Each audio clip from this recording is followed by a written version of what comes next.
Baik, seterusnya Perjanjian Kerjasama Transpasifik TPPA merupakan isu yang hangat diperdebatkan pelbagai pihak. Dan hari ini satu sesi perbincangan mengenainya diadakan di Pusat Pengajaran University of Nottingham di Ibu Negara.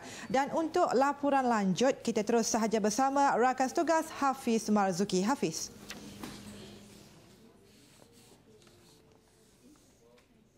Ya, Hafiz, teruskan dengan laporan. Terima kasih rakan setugas di studio. Saya kini berada di Nottingham campus di mana hari ini satu sesi diskusi berkenaan TPPA diadakan di sini, dikelolakan oleh Ideas. Dan bersama saya untuk mengulas dengan lebih lanjut mengenai sesi ini adalah Chief Operating Officer, Ms. Trishayo. Thanks, Ms. Trishayo, for being here with us. So, maybe can you give just a brief for the viewers? What's being talked about during this discussion? Okay, thanks very much for having me.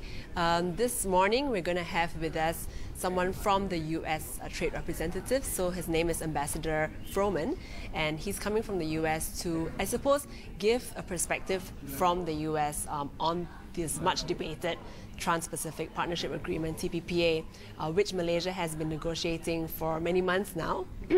And I guess the objective of today's talk is to give, number one, the US perspective, but also the Malaysian responses to that. The TPPA has been quite hotly debated because of many issues. So there's a lot of, I think, disenfranchisement, especially among some Malaysian segments of society who perceive it as a US document, whereas in reality it's a document that's being negotiated by multiple countries.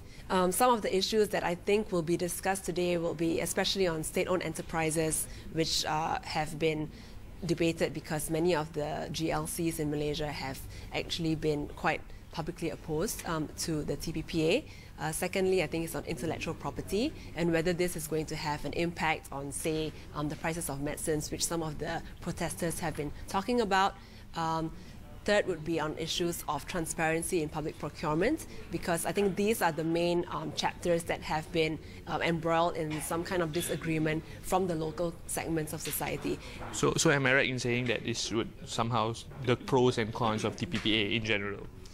It will be the pros and cons of the TPPA from the perspective of a developing country in Malaysia, as opposed to, and whether or not there have been perhaps imbalances in the way the terms and conditions of the agreement have been presented to the public, and also in terms of the confidentiality of the agreement. I think that's a sore point that some of members of civil society have. Right. So, thank you very much, Ms. Tricia. Saya kira sekian sahaja yang dapat saya kongsikan buat masa ini. Laporan penuh akan menyusul kemudian kembali kepada rakan di studio.